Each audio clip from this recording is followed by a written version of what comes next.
Insurance isn't one size fits all, and shopping for it shouldn't feel like squeezing into something that just doesn't fit. That's why drivers have enjoyed Progressive's Name Your Price tool for years. With the Name Your Price tool, you tell them what you want to pay, and they show you options that fit your budget. Enough hunting for discounts, trying to calculate rates, and tinkering with coverages. Maybe you're picking out your very first policy, or maybe you're just looking for something that works better for you and your family. Either way, they make it simple to see your options. No guesswork, no surprises. Ready to see how easy and fun shopping for car insurance can be? Visit Progressive.com and give the Name Your Price tool a try. Take the stress out of shopping and find coverage that fits your life, on your terms. Progressive Casualty Insurance Company and Affiliates. Price and coverage match limited by state law. Oh. Mom! Are you a lady like me? Introspective, beautiful.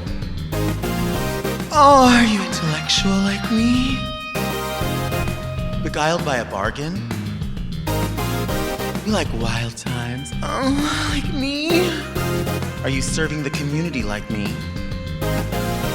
Well, if you are, then you must be very Delta.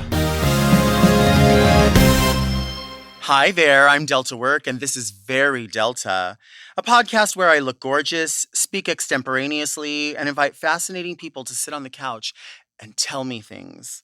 Very Delta is for the lady who gets her nails done exclusively for handjobs. We have an extraordinary guest coming out later, but we need to cover a few things that are very Delta. So let's get into today. I've recently been shopping and getting targeted ads, and I'm seeing the word size inclusive being thrown around, and it seems like some people need to understand better what that means. So first of all, the targeted ads that come to me, I can sometimes think that I am a conspiracy theorist, so I think my phone is listening to me, but I also know that in reality, while there probably is some portion of the government that is listening to certain people for certain reasons, I do feel like, it's just a matter of sort of like what your search words were and what zip code you live in and what you most likely might be looking for based on the coupons that you've recently used. I get it. Like, it's probably a lot simpler. On a bigger scale, it's probably a lot simpler than, the government is trying to see what you're really doing at Target. It's just, a think tank wants to see who's buying what at Target. So, I do understand that and I do appreciate that. However, I feel like because I've purchased stuff online, specifically through Instagram, and I know better, but I've done it anyway because I'll see something and I'm like, well, maybe it's good. Like maybe this one's going to be the one that's going to be a little bit different. And it's not. There isn't one. It just doesn't happen. I feel like there's like 4 or 5 companies maybe that operate and say like, we are the plus size option that you've been looking for. And they're not. They never are. There's an old saying that, I don't really even know what the old saying is, but basically a lot of old sayings are essentially, if you do the same thing over and over and you expect a different result, you're insane. And so I am technically insane because I think I'm going to find something wonderful. I see that number, like I look at something that says we carry plus and then it says 3X and I'm like, that's me. That's the one. But there's not really a universal like number or universal thing that everyone is really subscribing to the way that I would think that they would. For the most part, when you see the number 3X in plus size clothing, it generally means a women's, as they say, they use the term women's, dress size 22/24. That is where I would fall in the category. Whereas someone, like a friend, like Morgan McMichaels might fall into the size 12 category. And that would not, for some places not be considered plus, other places it would be considered plus. But what I don't understand is these places that don't clearly say or don't clearly adhere to it, because they'll say that in their size chart, this is your measurement, and you'll read the measurement because you have to read the measurement. And I always read the measurement and I'm like, oh, I fall within that. That looks about right. Or I'm going to push the limits on that one, but it's just going to be for this way or that way. I end up getting these things and they are so fucked up. The sizes are so off. They're not adhering to this. You have to really go to companies that are specifically set forth for the plus size shopper. So you can go in and try these things on, because some of this stuff you try, you're not going to try it on, and they know you're not going to send it back because of the hassle in sending it back to like a foreign country, especially in the time that we're living in now. You end up spending more money. So you have to be so careful with that. You really have to go in and you have to go to Montgomery Ward, or you have to go to Sears, or wherever it is that you shop for all of your back to school clothing. You have to try those things on because, some of you, myself included, are husky, and maybe you need to get the husky or the slim fit. And if you are in that plus size section, things in your body move around a little bit. So that like equator across the middle, you have to decide, are the pants going over or are the pants going under? That's a choice you have to make for yourself. And, I like everything covered for the most part. I am seeing too, though, a lot of these creators, plus size creators on like TikTok and different places, sort of not happy with the options that are being offered. A lot of people keep saying like on the Torrid or Lane Bryant, Ashley Stewart, places like that, they critique them for offering too many cold shoulder cutouts. Like that's the only sexy part on a woman's body is like cold shoulder, is what they think that the companies think. And they're tired of seeing those. So I suggest, I don't know, I don't have a problem with a cold shoulder cutout. I think it can be very nicely done. I don't think it goes in every outfit, but I certainly think a cold shoulder cutout is better in something for a cocktail party than a cold crotch cutout. I think it's better than a cold crotch cutout. I wouldn't want that. Would you want that? I mean, maybe you would, depending upon the cocktail party. But, I think there's nothing wrong with a nice cold shoulder cutout. I think there's more things we can complain about. I do think that plus size clothing might not all need to center around Disney characters. I think sometimes maybe that's kind of a reach, especially when it's not like licensed or, it's just like suggesting sort of Disney-esque characters. I think that's a little, I feel like plus size clothing companies and stores need to have certain things year round. Why is there not a black cocktail dresses year round at Lane Bryant? Why does that happen? I know somebody that used to work at Lane Bryant in management, and they said that the reason that they sell their clothing with short sleeves or no sleeves at all is because they like to keep on a T-stand next to it little sweaters, so you have to buy 2 items, because a lot of people that are plus size, not all, and I'm not saying you should be, but there are many people who are plus size that are bothered by their arms and the way that their arms are not toned. And so they want to wear a long sleeve something, and these companies, they don't like that. So they want you to have to buy another item. So they're playing on your fears, the things that you're scared of. They play on it, which is not a surprise. I mean, that's marketing, obviously. That's business. But these companies need to come out with a black. Doesn't everyone need a little black dress for everything? I'm talking men, women. Everyone needs a little black something. I do. I mean, it's not little, but it's black. Oh, you could have a big black dress. I think a big black dress is perfect. Or it could be a trapeze, or it could be a big black suit. Everyone needs something simple and black for everything that you go to, every event. We all need something just black. I think that works for everyone and everything. Yeah. A lot of these companies are just they're failing the assignment that's being handed to them. Really, honestly. I know Lane Bryant is doing wonderful things with their bras, the back smoothing balconette. I think if you are a plus queen, go get yourself a back smoothing balconette right now. It is the bra. Don't get a balconette, get a back smoothing balconette. You're going to see how important it is in the back. You're going to feel collected. You're going to feel like the lady. You're going to feel like she who is when you're sitting up at attention. And from all sides, you just feel wonderful and supported. Everyone should have support. Go to Lane Bryant. They are really here to support you. What they're not here for, though, is their accessories. I miss the bangles. We need proportionate bangles. I love wearing bangles, and they're hard to find sometimes. I don't have the biggest wrists, but I want bigger shaped bangles. They're missing the mark on that. What I used to be able to find so much was belts. I know a lot of people think plus size people don't necessarily need belts, but belts are so important as an accessory. I think it's just so nice to sort of gather everything in, find the smallest part here, maybe float it out. You can wear it skin tight. If you want to wear a bodysuit and you want all your shit hanging out, I say go for it. Wear what makes you feel great and glamorous and lovely. Maybe you don't want to feel great, glamorous, and lovely. Maybe you want to feel like a skank. Maybe you want to feel like a slut.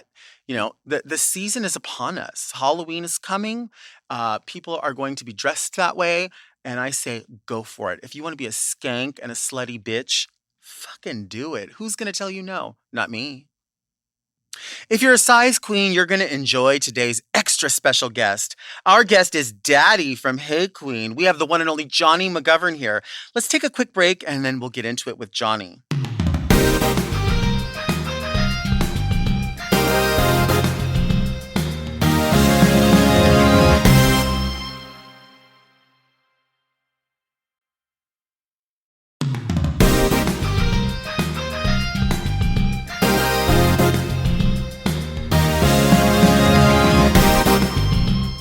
Welcome back, friends. I'm excited to get into this interview with this queen because we go way, way back, from kikiing everywhere to watching them flourish as the host of Hey Qween. I'm so excited to welcome my friend Johnny McGovern. Hi, Johnny. Welcome. Hey, Qween. Very Delta. Yay! I'm so thrilled to be here. You know, the thing is, I've always wanted to be, when I was a kid, I always wanted to be a newscaster. Uh-huh. And then I wanted to be like a roving reporter. But it wasn't until I was on Hey Qween where I realized, like, it could maybe someday be an option in some capacity. So you really planted the seed. Fabulous. For this. Because I'm a very Delta, very that dedicated watcher and listener. Yeah. And you plant love it. seeds.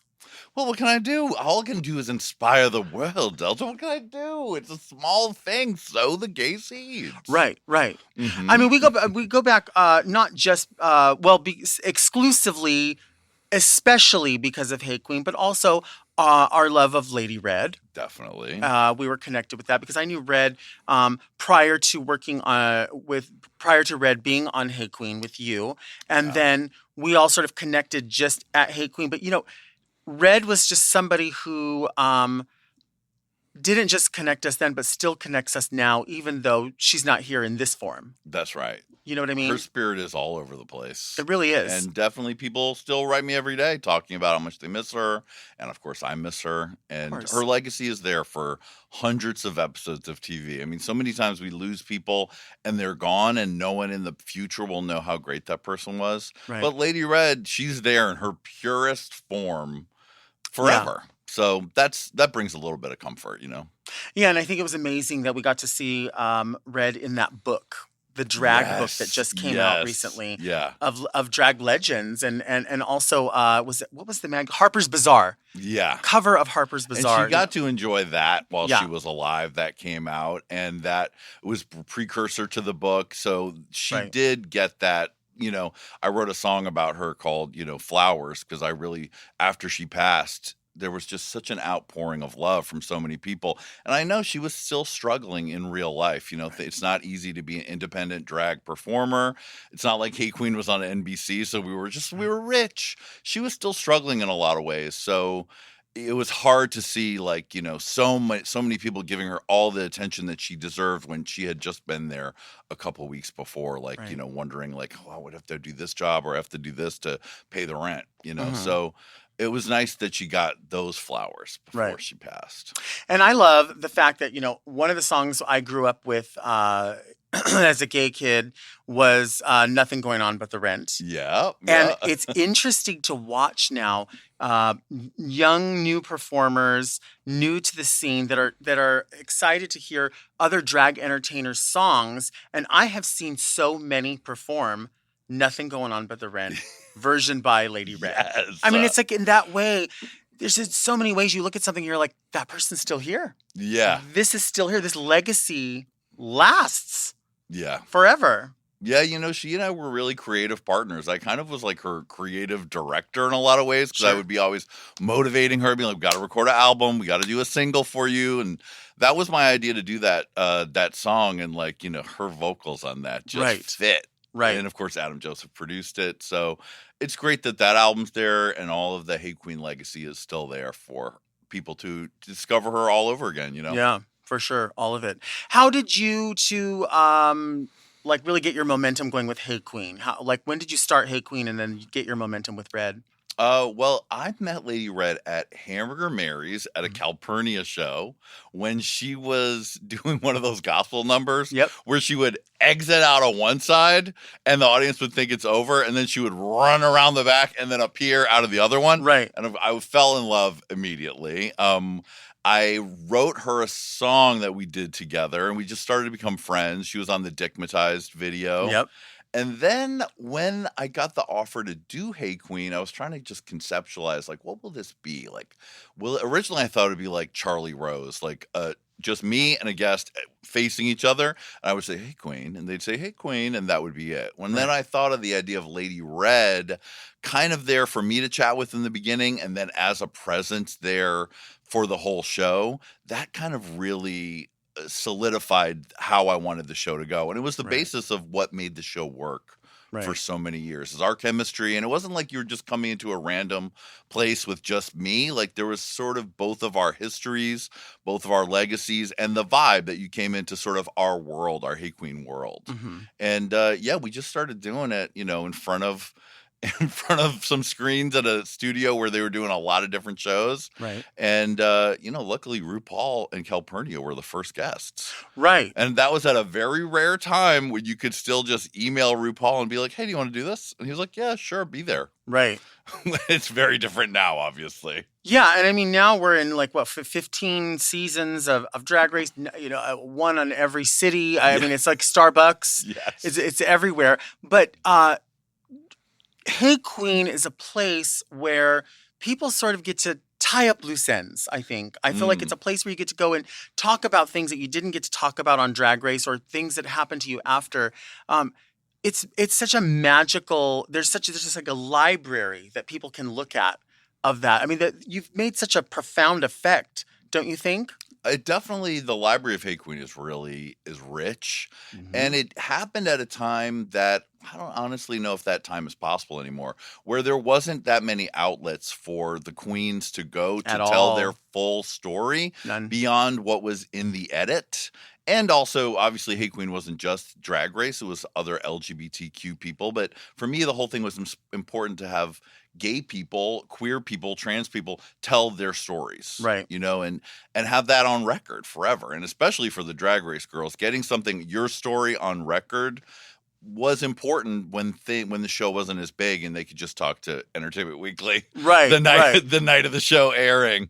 That was the only place, and so we had many years of a lot of access to all the girls. Well, and that was the beautiful thing, is because it's a safe place. Everyone felt comfortable going in and saying, there's going to be queer control over this, but it's also more, it's friends. It's friends that are like, I'm not going to shit on you. I'm not going to make you look like an idiot. And I mean, I've been on your show several times, and there was always this understanding, you brought me in and said, we can talk about whatever you want, and whatever you don't want to talk about, we don't have to. If you want to tell me to fuck off, tell me to fuck off. Right. You were always that way about it. And that's why I think people were more willing to open up, because they were like, I know this is not going to get twisted. I know you're letting me tell my truth. Yeah, I mean, I think between me, who, even if someone didn't know me personally, they knew my work and my music videos and Big A Sketch Show, and a lot of the girls knew Lady Red from working together for so long. So yeah, it did end up being ideally a safe space where someone could tell their truth. They could call me later and be like, please take that out. And I did the entire edit of the show for the entire time. Right. Because I didn't think some random straight editor was going to be able to understand what was important when, Tempest du Jour was telling us about her car crash, or Kasha Davis was telling us about when she was drinking, or what fight was important that somebody wanted to clear up. So that made it a lot more work, but it definitely made, I think, the legacy of the show clearer, because it really was someone who cared about all the guests, knew a lot about them, controlling the edit on the whole thing. Yeah, for sure. When you got here earlier, you gave me a big hug, and I could smell your fragrance. It smells so good. Honey, I put on an extra couple spritz because I said, I want Delta to smell this. I want her to know. After I left, I want her to go, oh, it still smells like Johnny right here. So rich. I am a fragrance queen. Yeah. I love fragrance. And this is one I bought when I was on the road with Dita Von Teese this last year. And I would no one can smell me during the show because these are huge theaters that we're playing. But for me, it gets me in the mood, and I feel like I'm wearing a tux with a rhinestone flower, and I'm looking my absolute best, and a couple spritzes makes me feel. Makes me feel my fantasy. Can a big hairy man feel his fantasy? It feels so good. It smells so good. It puts you in a mindset. Yeah. Especially with that kind of tour. We just had Eddie DeBar here. Yes. We've had Natasha Estrada here, who've worked in that same kind of tour. Yeah. You've done that tour as the host many times. Yeah, for a long time done now. Like 5 tours now. That's a ton. And Eddie's been on every single one of them. I love Eddie. Yeah. Tell us about that. About what those tours. Such a great gig. I mean, Dita came on Hey Qween, and we got along really well.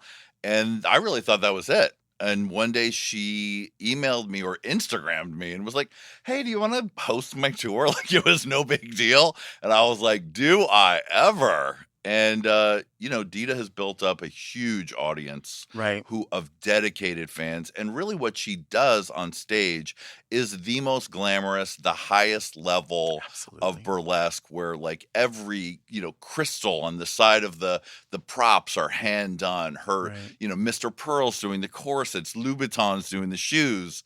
I mean, I got a pair of Louboutins crystalled from the atelier from Dita. Yeah. And we've traveled all around the States, the UK, Australia, Europe, and it's just incredible. She lets me perform songs, and I host the whole show, and we perform at some of the most incredible venues, stay in fancy hotels. It's like going on vacation. As you should. Because now that you must know this, when we get flown everywhere to do shows, you're now used to traveling on somebody else's dime.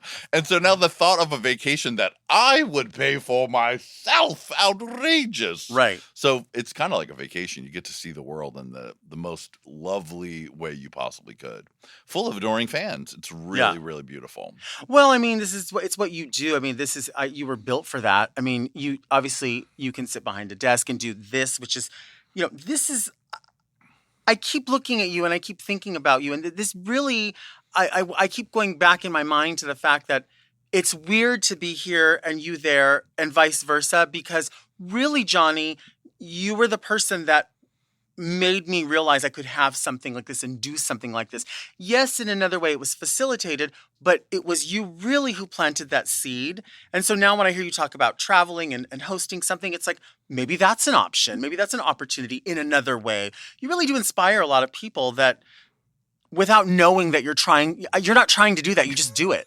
You just do it. I really mean that. Well, I'm happy to have inspired you to this because you are great at it. And I love listening to you. I really do. From the very first episode of Very That to this first episode of Very Delta, I am a huge fan. I love the show because we are sort of the same generation. Right. We also were working in nightlife before real showbiz called. Right. And those relationships that you build with your friends from that era, you've really held on to. And the same for me. I'm still doing creative projects with the people that I met in nightlife 20 years ago today. And that, obviously inspired me to do Hey Qween was all those influences from the ballroom scene, New York nightlife, and, go-go dancers, drag queens. All that was inspired by my time in nightlife. It's so wild where we can go and where we continue to go. Yeah. Let's take a break.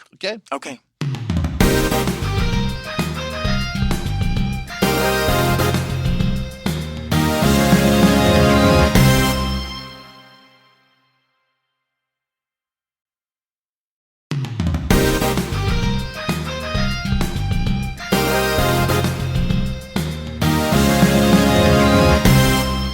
What are these fragrances? Well, which ones are these? Are these representative of right, all things Delta? Well, we're right back. We're back from. I'm sorry, we're back. No, we're fine. No, because we were talking about fragrance and about how good Johnny smelled.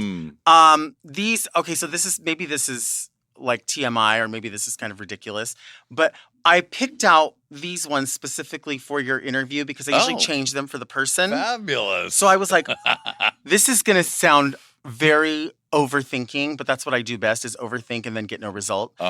These to me seemed tall and robust. Well, those two things I am. So this was like one of these two were the largest, quote, male fragrance that I had. And I just felt like They were tall. They were, I always think of you like this, like a V. You know what I mean? Like big shoulders, and you just narrow down. And these reminded me of that. And they reminded me of what you might smell like. And I was fucking wrong because you smell even warmer. These are crispy. You smell warmer. Yeah, I'm a gourmand queen. God. I love like Angel for Men, but Angel for Men Havana. Oh, I have all the different they're so good. I've gone on eBay and gotten like one of those little sample kits where you get every single version of the Lady Angels, the Men Angels. Oh my just God. because I fucking love it. During quarantine, I was slathering myself in Angel products to soothe myself. Right. Because Lady Angel is not something I would necessarily wear out because it's very overpowering, but it did remind me of Lady Red because she loved that. Right. And another best friend of mine who's also passed now, she also wore that. So it's a fragrance that I love to smell when I'm alone on myself. So I would wear it and spritz it around the house. And of course, the Angel for Men Havana is really good. It's rich on the next level, but it's not overwhelming. No. I used to smoke cigarettes. I don't anymore. And when you smoke cigarettes, you could put a few spritz because there's a little tobacco in it. Right. So you wouldn't smell like cigarettes. You just smell like your cologne with a few notes of tobacco. This is the truth. What Johnny McGovern is saying is the truth. There is ways around that and ways that like certain fragrances will work with whatever natural scent you have or whatever you're, maybe you're fighting something like you said, cigarette smoke. I mean, it does. It really does. Tell me about the Go-Go's. Tell me about what you've been working on. Gogo for the Gold. Gogo for the Gold is a reality competition show. The last season just finished up about a month ago. Okay. It's for Out TV. And it's a competition show for go-go boys. I started working in nightlife 20 years ago, and every one of my parties that I threw in New York and the few that I threw here really were centered around the go-go boy as the star. And so I met go-go boys over the years and obviously we had the lap dancers on Qween, who are all my very good friends because we were working together in the club all the time. Right. And I met so many who I'm like, wow, that person is a star. Sure. Maybe they're not great at reading lines or maybe they're not a singer or whatever, but whatever they have presence. They can get on the box and draw the entire room in. They can make customers feel special. They just radiate. And so Greg McKeon and I, who's one of my close friends and a go-go superstar, many years ago thought about a show when we were throwing a party at Foo Bar that had like just every guy we were working with was a superstar. Right. And we sort of imagined something in the vein of Drag Race that was for go-go's. But at that time, there was no place for that. It seemed too expensive. Everybody was kind of like, sounds like great, but we don't know. It was like Logo was the only game in town. So 10 years later, after doing Qween with Out TV for like 8 seasons, they heard about the idea and then they made it happen in real life. And so, we cast 12 go-go boys and put them through the paces. They're judged by the go-go gods, of course, who are all, Teddy Bear, Greg McKeon, Adrian Hart, and JoJo Guads, who've all have their own go-go experiences. And we put them through their paces when it came to challenges that encompass some of the things you had to do as a go-go boy, whether it's just straight up go-going or performing on a tiny box because that's the stage that you have to be sexy on, or performing for a tipping audience that is strange. In the first season, it was old people. They had to do a twerk routine for old people. Right. Or being a spokesmodel or a representative of a brand. So really the whole, go-go boys now are their own type of celebrities with social media. Absolutely. So it seemed like the time was really right. And whereas Drag Race has just mined to the deepest diamonds that have been had in the drag world, and they luckily continue to flourish. The Go-Go Boys have been watching that for the last 14 years and wanting a little piece of it because they're sort of the other side of the coin for entertainment in nightclubs. So when we got them on set, there was fireworks because these guys really want that spotlight and they're ready to turn it. So it's been fun. And we just actually got greenlit for season 2. So great. We are getting ready to, as you see this, we'll probably be casting and getting ready to shoot. Yeah. Yeah, so it's really exciting. And I needed to do something different and fresh after we did one last season of Hey Qween after Lady Red passed because we owed the network 26 episodes and we had to get it done. Right. And it ended up being extremely cathartic because we talked about her a lot and had guests were able to share about her. But, you know, with combination of that, her being gone, and a lot of the times I kept Hey Qween going because I wanted to make sure Lady Red was okay, had a way to get attention, get gigs, do other stuff.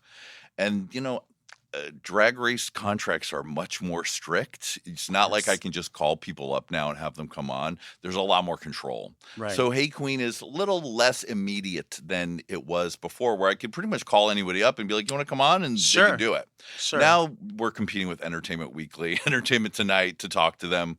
And they, you know, the people on All Stars like Raj or whatever, they're calling Entertainment Weekly like the night the show airs. Right. So I felt like it was the time to reinvent and find something that could be a new legacy and also that had tons of talent.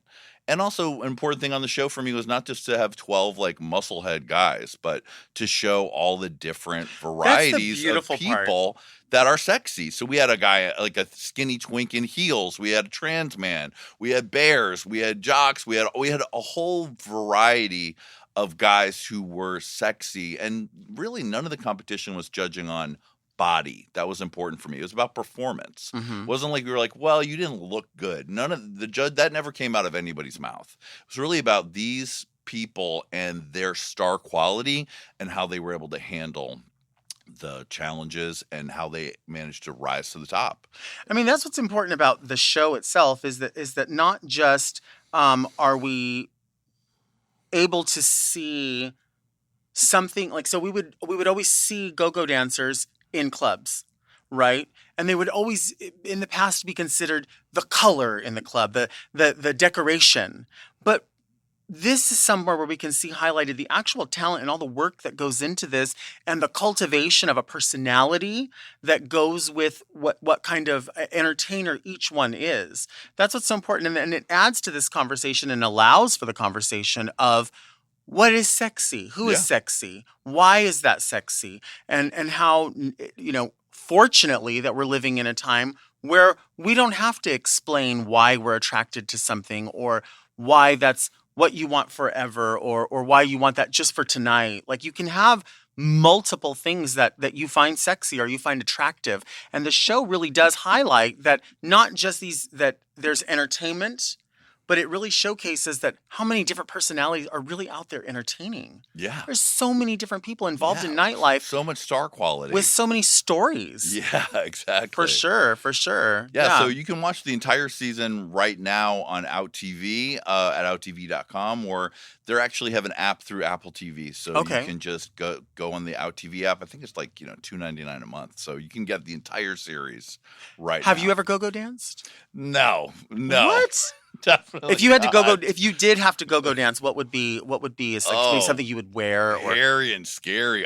Maybe I'd do a lumberjack look. I mean, because I've got that going for me. But I did dance around on stage in the gay pimp era. Right. That was really why I started working with Go-Go Boys in the first place, because I had backup dancers. But we were talking too many body dysmorphia issues to do go-go dancing. But I'm still working through them all. Well, we all are all the time. I mean, yeah, I think that's exactly.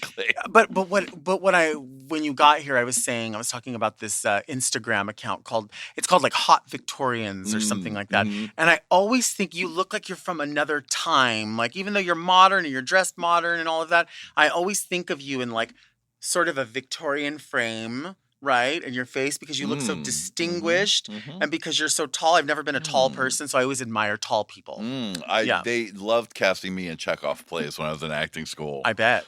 I was always like, I want to be the young star. Why am I playing someone's uncle? But luckily I've grown into being an old hairy uncle, and now that younger men find that attractive. So I love that. They do. Well, that could be your go-go dance aesthetic. Yeah. Yes. Like you could be like, I don't know, Edgar Allan Poe or something, like go-go dance. Edgar Allan Poe. Edgar Allan Poe. That is you. That would be perfect. Yeah. That would be perfect. I'll consider it. You'll think I'm about better it behind the scenes for go-go dancing. I'm better being like, good job, go-go's. Do you strip in Dita's shows? Just a little bit. When things go wrong, with the Dita show, the real job is that you have to fill the time while they change all the big sets. Mm-hmm. And so there's a red light and a green light. And so if the red light is still on, it means keep talking. Right. And there were several times where like the lipstick that she rides and one thing wasn't working, or something happened. There was a spill when they're filling up her glass and the red light is just continuing to stay on. And I'm there with like 3,500 people just staring at me. And I have material, then I have backup material. And then there's like, oh shit material. So there was a point when I started to like do like a striptease where I'm like, da-na-na-na-na, showing my socks, giving the thing, showing the hairy shoulders, doing what I got to do. I'll do whatever I have to do for show business. Yeah, you will. I like that. Let's take a break.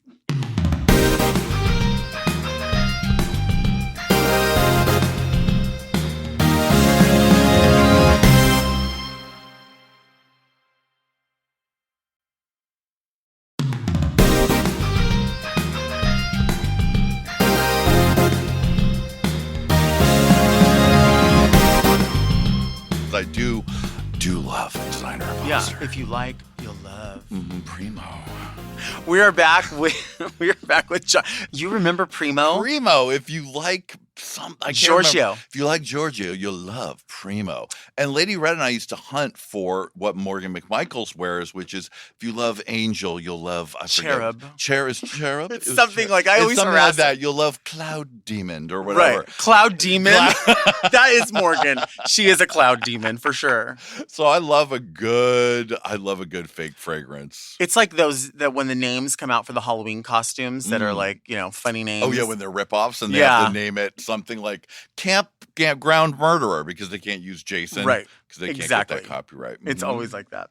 Well, this is a segment of the podcast that we like to call the Annals of the Inbox or the Anals. I'm familiar. You know. I love to read these letters from listeners, respond to them on the podcast. So we're going to continue to do that each week here on the show, even though Raj is not here, because people are writing letters to readmedelta@gmail.com, and they're sending them knowing that I'm going to have a guest here. So Johnny is going to help me answer some of these. Okay, we're going to fill in. We're going to fill in Johnny's name over the Raja name, and we know that's not what you wanted, but I'm here now. No, they want it. Now look at. I have this brand new letter opener from my friend Big D from Long Beach. Oh my God, how fabulous! And she had it engraved to say "Read me, Delta," and then on the back it says, because we always used to go up to each other and like touch each other's fake boob, and we would go, "What's up, big homie?" Doink doink. So it says, "To my big homie, love Big Flea." How fabulous! Isn't that the sweetest? Love it. I know. And so classy to open it that way. Right. Well, for a while I was forgetting it, and then I recently remembered mine. But then I got this one, and this one's like, it's a beautiful one. I mean, Delta, before we read the letter, can we talk about the fact that they reopened a soup plantation in San Diego, and when are we going to go? I'm curious about it because it opened on July 4th, and I wanted to rent a bus and get people to go. I don't know anyone that's gone yet, but I'm curious because they say it's opened up inside a senior living complex. Fabulous. Even better. I miss that more than anything. I love loved that place. Delta, I've got a purple Corolla. I'm going to honk, pick you up in Long Beach, and we'll zip over. We should go. Jones Broccoli Madness is waiting for us. Is the only salad. The only. And I don't know if you're interested in this, but the day that they started to do lockdowns 2 years ago, me and my friend Psychedella were going to Acapulco because they have the taco bar at lunchtime. Of course. They got rid of it. And she just texted me the other day at 3:00 in the morning. She was like, "Work, wake up." And I looked and I was like, "Oh my God, what's happening?" And she's like, "Look at this. Acapulco is slowly introducing the taco bar for Sunday buffets." I'm so ready. Okay, Johnny. Okay, let's get to this. I'm going to sit here and talk about food all day. I know, me too. Okay, from Jose, salutations to the iconic, elegant, and uber-talented Delta work and our fabulous, glamorous, and esteemed Johnny McGovern. Oh. My name is Jose, and I hail from the city of Huntington Park, the land of quinceañera dresses and Tam's chili cheese fries. I grew up in a traditional Mexican-American home that was wrapped in Catholicism, machismo, and the weight of being worth my parents' struggles of immigrating to a new country. I'm the oldest of 4 siblings, so I was expected to be the model sibling. I did everything my parents asked of me. I got good grades, 2 degrees, and a good-paying job with insurance. The only thing they weren't expecting of me was being gay. I always told myself that I'd come out to them once I was independent, fearing not being thrown out. Now that I've achieved this, I'm still in fear of being perceived as a failure. How was your coming out experience, and how did your cultural background impact that in any way? Any advice? Thank you for your words of wisdom and experience. May life continue to bring both of you joy and success. What about you, Johnny? What was your family like when you came out? I was very lucky. My parents are hippies who met in the Peace Corps. At their wedding, they acknowledged that their gay friends could not get married. So that was pretty amazing. Great to be able to come out in that way, but I was still afraid of it. I came out to myself. I knew I was gay in junior high. I didn't come out to myself till midway through college, and I went to acting school where everyone thought I was gay anyway. But still, I was like, what do you mean, do I want to play gay or straight parts? I want to play straight, of course. Right. And it wasn't until I moved to New York and I really was secure in myself that I told my parents. And I told them because I didn't want to pretend. I didn't want them to not, I loved them, and I didn't want them to know a fake version of me. Right. And to me, that's the most important reason to tell your parents, because I'm fine for people not telling. If it's dangerous, especially young people, you can wait. But, as a grown-up person, I think it's worth the risk, because do you want the person who brought you in this world, and if you have that kind of love relationship with your parents, I think you do want them to know the real you. Right. But of course, you always, depending on their feelings about homosexuality, that can be difficult. I get it. But I think it's worth the swing. Right. What do you think? Well, I think that I was just thinking about this and about the age that this person. Because they're grown. Because they're grown. Yeah. I mean, and then I'm thinking about you talking about having parents that were hippies but then I also think about the similarities and the how dissimilar many of us are in the way we present. So if I feel like if somebody was just to walk in here, well, if they were to walk in here, they would know I'm in drag and you're not. But what I mean is, if we were wearing what we normally wear in a given day, and somebody was to come up to us, they might have to be it might have to be explained to them that you are not heterosexual because of I don't think you're putting it on. I know you're not putting it on. This is how you talk. This is how you sound. This is how you walk. These are the things. And this is what I do. And even out of drag, it's pretty evident to people. They're like, oh, that guy is, and so I have to find myself code switching sometimes. I have to find myself. And I wonder, are there people who just in daily life, you can get the feeling that they think oh, is that for your wife? At a store or something. Does that happen to you? I live in a pretty big gay bubble, but I do bro it out with straight guys all the time. Thanks, bro, whatever, bro. Just because I know that's how I can relate to them. Right. That's how I feel comfortable relating to them. It's definitely a defense mechanism that I've now seeped into my real life. But I think because I'm so big, hairy, and scary that most people... I wear a lot of gay stuff and act a lot of gay ways. Right. But because of the hairy and scariness, nobody's mentioning it. Right. No, I do drive a purple Corolla Delta. Honk, honk. Did you have it painted that color? Of course. Grape soda purple. Grape soda purple. And what kind of air freshener do you have inside, or do you use one? I put on whatever of those little Febreze little clip-ons that I can. See, I can't do those. I used to have cookies, Delta. I used to do cookie air freshener, but it was just not believable. At home, cookie air freshener, you could be like, you've just baked cookies. But in a car, you're like, did you just bake cookies in the glove compartment? It's not real. The thing with using a clip-on air freshener, though, is you have to decide, do you want it to smell better in the car or smell quality, or do you want to block your air vent a little bit? And I can't block my air vent, so I have to use I agree. Anything that hangs. But I have to switch them out every 2 days because come on, those Christmas tree ones, they don't last. They don't last. They do not last. Not even by Yankee Candle. What about this question, Delta? What are we we never answered it. You answered it. Okay. Well, my advice was to come out to them. Take the risk. You're a grown person. I haven't come out yet. I don't want the world to know. Right. Don't look closely. Don't look closely. I am not a homosexual. And certainly don't go by Hamburger Mary's Long Beach. At all. To see any shows. And don't look closely at that beautiful lady in the poster. Okay, this is from Jenny. Hi, Jenny. Hi, Delta and Johnny. I watched all of the Drag Race during the pandemic, and I'm so in love with the artistry and beauty that comes with drag. I told myself once the world opens up again, I would go to any drag shows I could find. I've been to a couple, and I have been having so much trouble feeling comfortable as I have social anxiety, and it feels very much like an audience participation thing. What do queens think about the quiet girl in the corner not participating? I'm, of course, tipping, but when someone comes in the audience to dance with people, I want to dig a hole. I want to support local drag and get a better feel of it. Any tips on what I can do to be there but not participate or make queens uncomfortable with resting terror phase? Jenny, you are the person that we absolutely want at the show. There's not enough Jennies at the show. The person that needs to come to the show is the person that sits in the corner, quietly absorbs what's happening, is tipping, and doesn't get up and dance. That is what we absolutely do want. I don't know a lot of queens that try to encourage people to take over the show with dancing. Personally, I mean, I don't like people getting up and doing all of that just because you are trying to do your number. And also it takes away from the experience that everybody else is trying to watch, which is the people that are on the flyer or the people that are in the show. So when somebody else gets up and is like, I'm going to bogart this show by dancing, it kind of sends a message to everyone that that person is more special than everybody else. And it's kind of hard to step away from that because you don't want to be rude to the person that maybe is having a good time. Maybe they just never get out.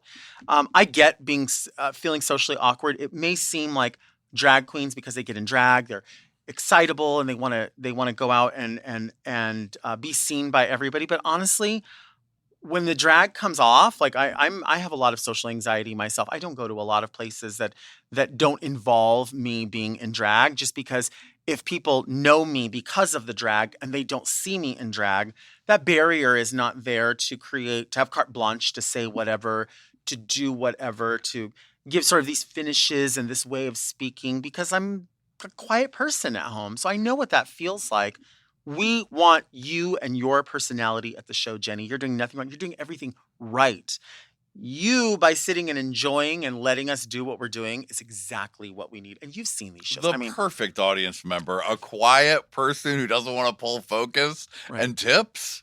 You're doing well, darling. You're in the right place. We have enough stars in the cast. Yeah. We don't need an audience stars also. And if somebody does pull you up on, I mean, not you, Jenny, because, sit in the back. They're not going to bother you. But they usually go for the people towards the front. If they do, if you're somebody that does get pulled up, just, behave. Keep your hands inside the ride at all times. We say it before and I'll say it again. Thank you, Johnny. Baby, I've been dying to come on the show. I love listening. You're doing such a great job. It's so fun. And you know what? I'm telling you, I tell everybody, it blows by so fast because we start talking about one thing and then it's like it's done. You know what I mean?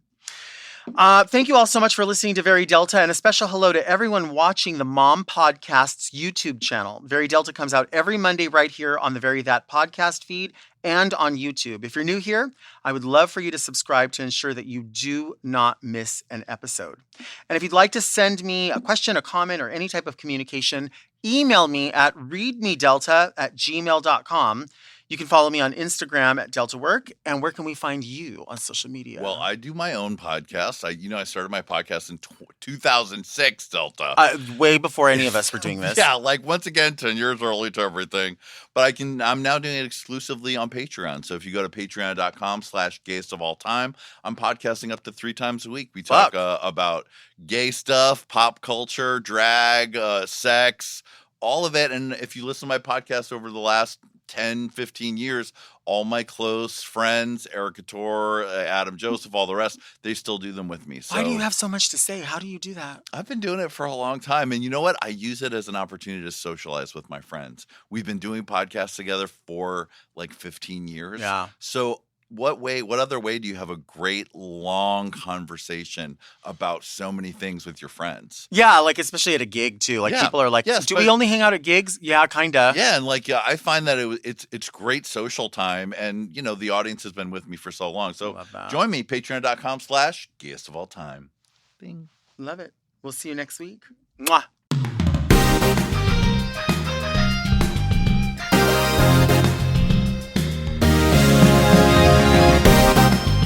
To listen to Very Delta one day early and ad-free, sign up for Mom Plus at mompodcasts.plus.